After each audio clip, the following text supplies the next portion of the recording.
Dear audience, especially Universitas Terbuka students, wherever you are, we are in Social Economic for the Fisheries Society. Class today, we will discuss on social input in fisheries management. Social input in fisheries management. For some years now, we have been immersed in a multidimensional crisis, economic, ecological, and social, that manifest that existing tension between economic growth and sustainability. In this context, both global policies and local initiatives arise in view of reshaping the relationship between society and nature. In this context, more and more social studies are carried out in conjunction with environmental studies. Environmental awareness is increasingly a social environmental awareness that stresses the need to integrate social concerns into environmental studies. Overall, there is a call for a transdisciplinary approach capable of operationally articulating environmental and socio-cultural dimensions of the environment and natural resources.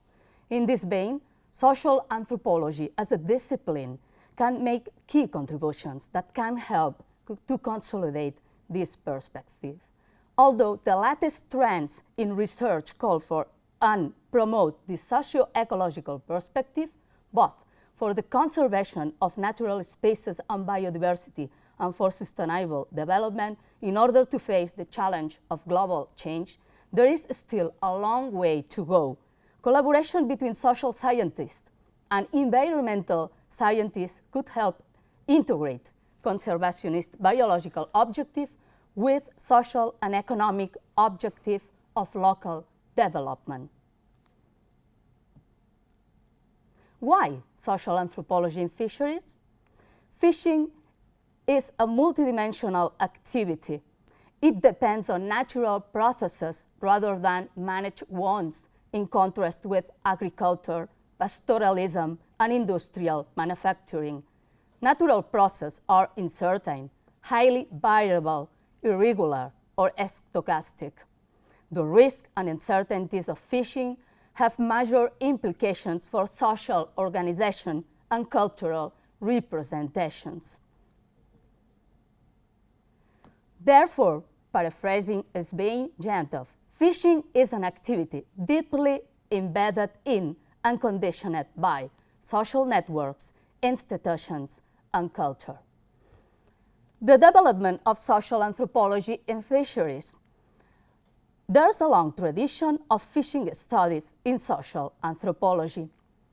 After the Second World War, social science studies on fisheries start up with the consolidation of social anthropology as discipline in the early 20th century. Social anthropologists see fisheries as complex systems of social organization comprising an economy, a political system, values, beliefs, and family and community networks, therefore the comprehensive view of fisheries. Between 1950 and 1960, since the mid-20th century, efforts to modernize the fishing industry have been accompanied by an increasing awareness of the risk of over-exploitation and degradation of commercial fish stocks. Although both economists and biologists were strong advocates of an industrialization and rationalization of the fishing industry, we have to take into account that the invention and implementation of maximum sustainable yield and the bioeconomic discourse as such were early attempts to posit economic maximization along with conservation goals. It's through this last idea that social anthropologists, biologists, and economists can find out a realm of discussion and collaboration in view of sustainability. Between 1950 and 1980, the catch per unit of fishing effort and the world's per capita fish production continued to decline steadily, despite fishing fleets diversified their efforts, ranging even more widely, using still more effective technologies and targeting a greater variety of species than before, species from lower trophic levels at the same time. The human factor is understood as individualistic acting following economic rationalization of maximization threatening the common pool resources. Harding, in his theory, The Tragedy of the Commons, highlighted how common pool resources risk being exhausted when all actors pursue their own interest. In 1918, social scientists were largely critical of the overall modernization program of the 50s, 60s, and 70s, and Harding's theories that ignore the self-management local forms according to customary law and self-regulation systems through social institutions of fishing communities of their own. Influenced by Marxist theories, social anthropology moved further the material cultural studies toward the economic ways of resource exploitation and the political control of marine resources and power distribution.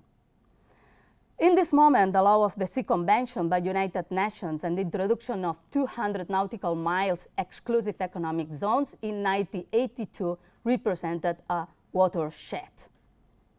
The sea gets territorial importance. Therefore, it was established the extension of 200 nautical miles of patrimonial sea for a lot of countries, whereas the coastal margin might be more accurately described as a domain of indigenous people, small-scale fishers, and coastal communities. In 1990, anthropologists and the message of their work have influenced marine fisheries policy in several ways. First, the emphasis on democratization of policy processes, giving greater voice to fishers and members of fishery-dependent communities. Two, the stronger emphasis on community-level impacts. This is considering social and economic impact assessment as meaningful part of management planning. And three, the value of community-based alternative to top-down management, as well as the promotion of co-management. Furthermore, fisheries social science remain dedicated to revealing how larger processes, climate change, for example, play out locally, devoted to case studies, as always have done social anthropologists. From 2000 to nowadays, marine social science has seen a shift in focus from management to governance, considering stakeholder participation integrating multi-actor systems that involve scientific managers, NGOs, and fishers in a middle ground approach, nor bottom-up or up-bottom. Furthermore, new forefront emerged at the intersection between biology, social anthropology, and economy as regards sustainable development goals adopted by United Nations in 2015, especially the Sustainable Development Goal number 14, dedicated to ocean, seas, and marine resources.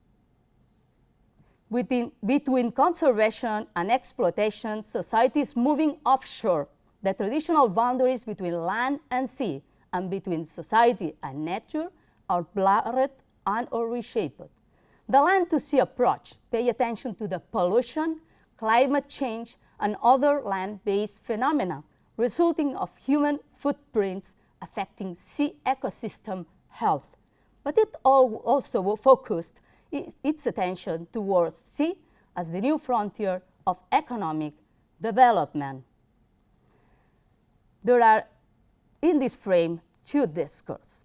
The conservation discourse, the park effect, concerns about climate change, pollution, overexploitation of resources, points out the ocean is referred to as humanity's natural and cultural heritage.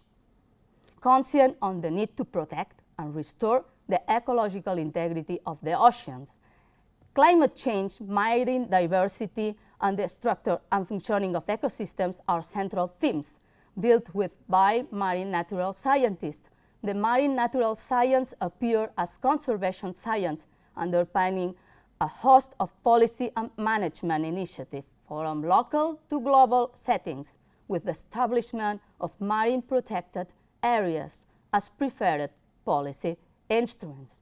The second discourse, the exploitation, the farm effect. There is the perspective shared by many that oceans are a new economic and development frontier.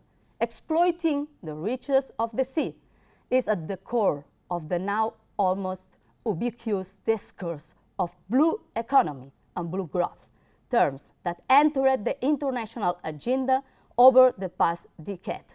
The European blue growth strategy, for example, refers to the seas and oceans as drivers for the European economy, especially aquaculture, renewable energy, coastal and maritime tourism, marine biotechnology, and seabed, meaning the discourse around blue economy and blue growth centers on entrepreneurship, technological innovation, multi-use offshore platforms, and new harvesting and cultivation strategies at sea that are being promoted.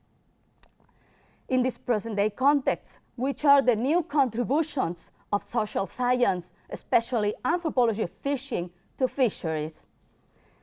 This is which are the social inputs in fisheries management. Blue growth and blue economy profess and welcome interdisciplinary approaches, and even the inclusion of social science perspective. But the social science tend to be reduced to an uncritical science of indicator development and social impact analysis. Therefore, critical social science is needed also insofar as growing interest in the ocean encapsulated in the conservation and the exploitation agendas is now turning the ocean in an increasingly important and contested social arena. Social science has to be activist and scholarship in shedding a light in emerging conflicts between livelihoods and investment in new economies to get profits from the seas in the frame of blue economy. Investments that may produce the privatization of fishing rights, the ocean grabbing by large industries and marine recreational business, and subsidies to large-scale fisheries damaging small-scale fisheries. But also, social science has to provide tools to get profit from opportunities new approaches to sea may provide to those more vulnerable and smaller maritime activities. I refer to the small-scale fisheries, women working in fisheries, and fishing communities. Decisions made and actions taken in different ocean policy realms ought to be guided by an understanding of the human dimensions, including social, cultural, economic, health, and governance considerations of the marine and coastal environment.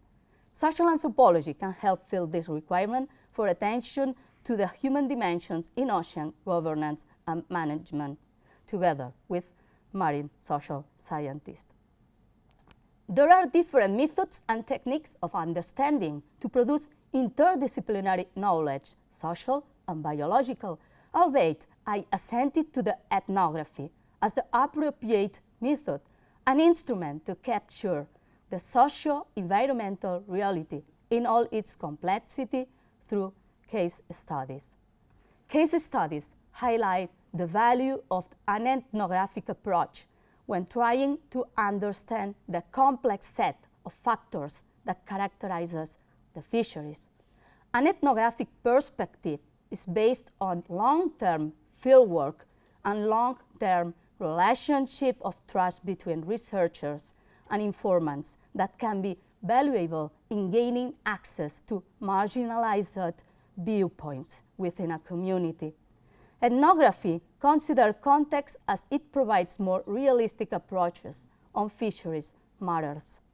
Case studies usually refers to fishing communities as they entails a fisheries social organization identified with a fishing port, fisheries institution on their own, and social networks.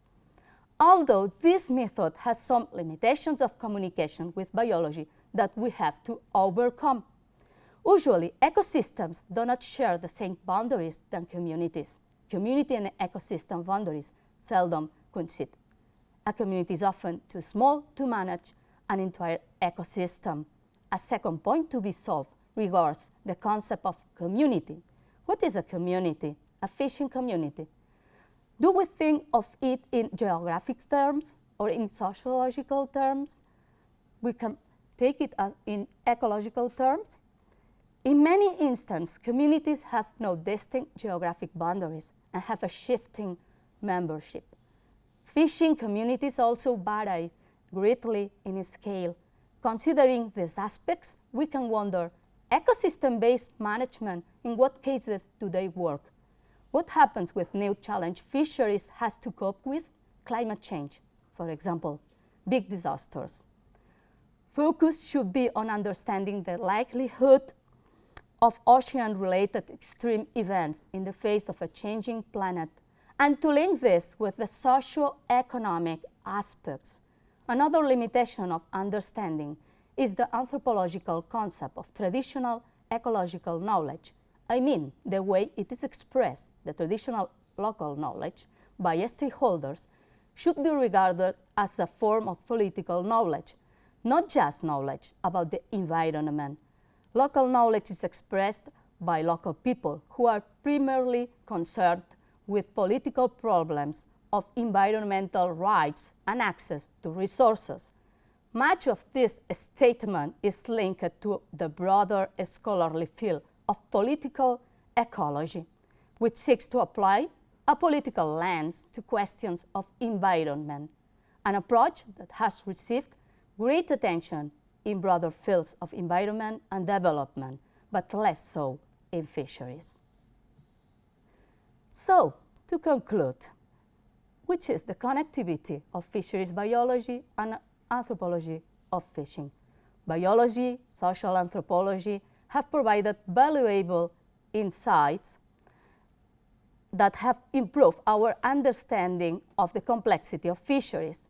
We conclude that a more transdisciplinary and calibrated approach to fisheries management rooted in empirical research has a far greater potential to promote effective solutions to challenging fishery management problems.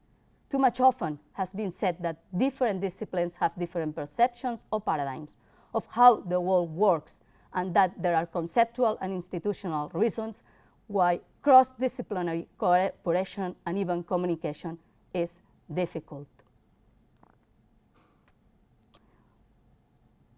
But we can change this approach. We can improve this approach. First, it is necessary to understand fishery as biological, social, and cultural and economic system all together and not separately as till now.